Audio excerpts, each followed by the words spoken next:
Hello guys, welcome to my YouTube channel geography गुरु।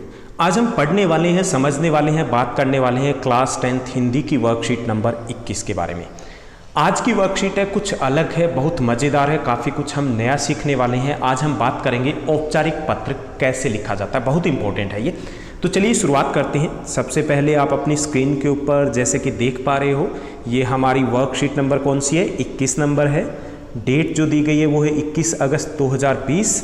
विषय हमारा हिंदी रचनात्मक लेखन है और यहाँ पर हम बात करेंगे किसकी, पत्र लेखन की। तो आज हम पत्र लेखन की बात करेंगे। पत्र लेखन क्या होता है, एक कला होती है जिसमें हमें सहज सरल भाषा का प्रयोग करना होता है। सरल भाषा इसलिए क्योंकि हम लिख क्यों रहे हैं, ताकि दूसरे को हम समझा सकें। और समझेगा कब, जब हम सरल भाषा में अपने भावों को व्यक्त करेंगे। तो इसमें हम लिख करके अपनी बातों को दूसरों तक पहुँचाते हैं पत्र के द्वारा। और उन लोगों के लिए तो बहुत ज़्यादा बेहतर होता है कि कुछ लोग ऐसे होते हैं जो हिचकिचाते हैं कहने में, लेकिन पत्र के माध्यम से आसानी से हम लिख करके समझा सकते हैं। तो पत्र है वो मुख्य तौर पर दो प्रकार के होते हैं, औपचारिक और अनौपचारिक। औपचारिक कौन से होते हैं, वो पत्र होते हैं जो हम उन लोगों को लिखते हैं जिनसे हमारा कोई निजी संबंध नहीं है, पर्सनल लिंक नहीं होता। ओके, ये तीन प्रकार के हो सकते हैं औपचारिक। जैसे प्रार्थना पत्र हो सकता है, आप स्कूल में देते हो ना, तो ये प्रार्थना पत्र है। कार्यालयीय पत्र हो सकता है, जैसे एक ऑफिस से दूसरे ऑफिस में जाता है। ओके, और तीसरा होता है व्यावसायिक पत्र, जो पैसे के लेन देन से या बिजनेस से रिलेटेड होता है। ओके, तीन प्रकार के होते हैं। तो ये जो औपचारिक पत्र होते हैं, इनमें भाषा सहज शिष्टापूर्ण होती है, टू द पॉइंट बात करते हैं। हम सिर्फ किसकी बात करते हैं, काम की बात करते हैं। काम या अपनी समस्या के बारे में ही बोलते हैं, यानी कि इसमें कम से कम शब्दों में हम लिखने की कोशिश करते हैं। ओके, दूसरा होता है अनौपचारिक पत्र। अब अनौपचारिक पत्र कौन सा होता है, अनौपचारिक पत्र वो पत्र होते हैं जो हम उन लोगों को लिखते हैं जिनसे हमारा निजी संबंध है।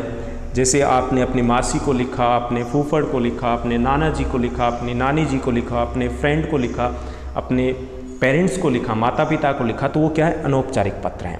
अनौपचारिक जो पत्र होते हैं इसमें हम हालचाल भी पूछते हैं, निमंत्रण भी देते हैं, सूचना भी देते हैं। तो इसमें भाषा में थोड़ी ढील होती है। इसमें हम इधर उधर की बातें भी कर सकते हैं। ओके, इधर उधर की पूरे मोहल्ले की बातें भी लिख सकते हैं इसमें। और इसमें जो शब्दों की संख्या वो असीमित हो सकती है, टू द पॉइंट लिखने की जरूरत नहीं है, घुमा करके भी लिख सकते हैं, कई पेजों में लिख सकते हैं। तो ये इसकी संख्या है वो सीमित नहीं होती है अनौपचारिक में। ओके, तो यहाँ पर आज हम जो समझेंगे इस वर्कशीट में, वो समझेंगे औपचारिक पत्र के बारे में। औपचारिक कौन सा होता है, जो उन लोगों को लिखा जाता है जिनसे हमारा निजी संबंध नहीं है। ओके, तो यहाँ पे हमें एक औपचारिक पत्र दिया गया है जिसको लिख करके हम समझने का प्रयास करेंगे। सबसे पहले सेवा में हमने लिखा, उसके बाद यहाँ पे आएगा संपादक महोदय। कहाँ के संपादक है, दैनिक हिंदुस्तान के हैं। और उसके बाद कहाँ है दैनिक हिंदुस्तान, तो ये केजी मार्ग नई दिल्ली का है। ओके, ये आ गया। फिर यहाँ पे दिनांक लिखेंगे, नंबर 4 आ जाएगी, 21/8/2020। फिर हम विषय लिखेंगे। विषय हम लिख रहे हैं ये पत्र योग शिक्षा का महत्व के बारे में। औपचारिक पत्र है ना, हम संपादक को लिख रहे हैं ये पत्र। अब यहाँ पे दिया गया महोदय, जन जन की आवाज़ जन जन तक पहुँचाने के लिए प्रसिद्ध आपके पत्र के माध्यम से मैं विद्यालय में योग शिक्षा के महत्व को प्रत्येक व्यक्ति तक पहुँचाना चाहता हूँ। योग शिक्षा के माध्यम से विद्यार्थी स्वास्थ्य के प्रति जागरूक होंगे। योग शिक्षा उनके स्वास्थ्य के लिए बहुत अधिक लाभदायक है। योग के माध्यम से अपने शरीर की नकारात्मक ऊर्जा को बाहर निकाल सकते हैं, सकारात्मक ऊर्जा को ग्रहण करते हैं। हमें पॉजिटिविटी आती है जब हम योग करते हैं। योग के जरिए हम अपने तन और मन दोनों को स्वस्थ रख सकते हैं और ये हमारे ओवरऑल डेवलपमेंट यानी सर्वांगीण विकास में सहायता मिलती है इससे। अतः आपसे निवेदन है कि आप अपने समाचार पत्र के माध्यम से पाठकों को योग के प्रति जागरूक करें, लोगों को योग शिक्षा ग्रहण करने के लिए आग्रह करें। तो ये बीच का जो हिस्सा है ये विषय वस्तु कहलाती है।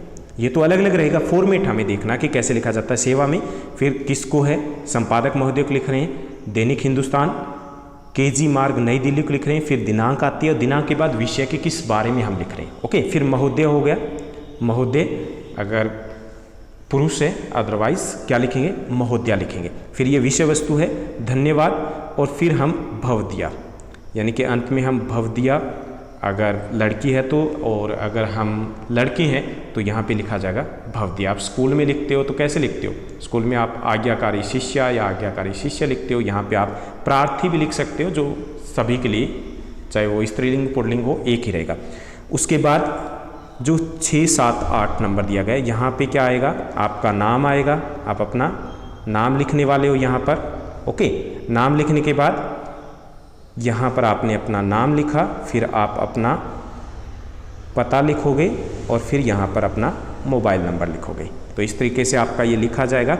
एक और जो पत्र है, जहाँ पे कहा गया कि एक और पत्र लिखने का प्रयास करना है, तो यहाँ पे मैंने एक एग्जाम्पल दिया कि नेशनल बुक ट्रस्ट के प्रबंधक को पत्र लिखकर हिंदी में प्रकाशित न्यूनतम बाल साहित्य की पुस्तकें भेजने हेतु अनुरोध कीजिए। तो ये एग्जाम्पल दिया गया है जिसको आप लिख सकते हो कि कैसे औपचारिक पत्र हम लिख सकते हैं। तो यहाँ पे आप पॉज कर लोगे इस वीडियो को और इसको आप लिख सकते हो। ओके, तो यहाँ पर आपको दिया गया है, ये आपने बुक्स मंगवाई है और अंत में सचिव सार्वजनिक पुस्तकालय, मनी ऑर्डर भेजने का पता आपने दे दिया है, प्रकाश चौधरी, नई दिल्ली। तो आज के इस सत्र में बस इतना ही। उम्मीद करता हूँ आपको अच्छा लगा होगा। हमारे साथ ऐसे ही बने रहिए। Thank you, bye bye, have a nice day.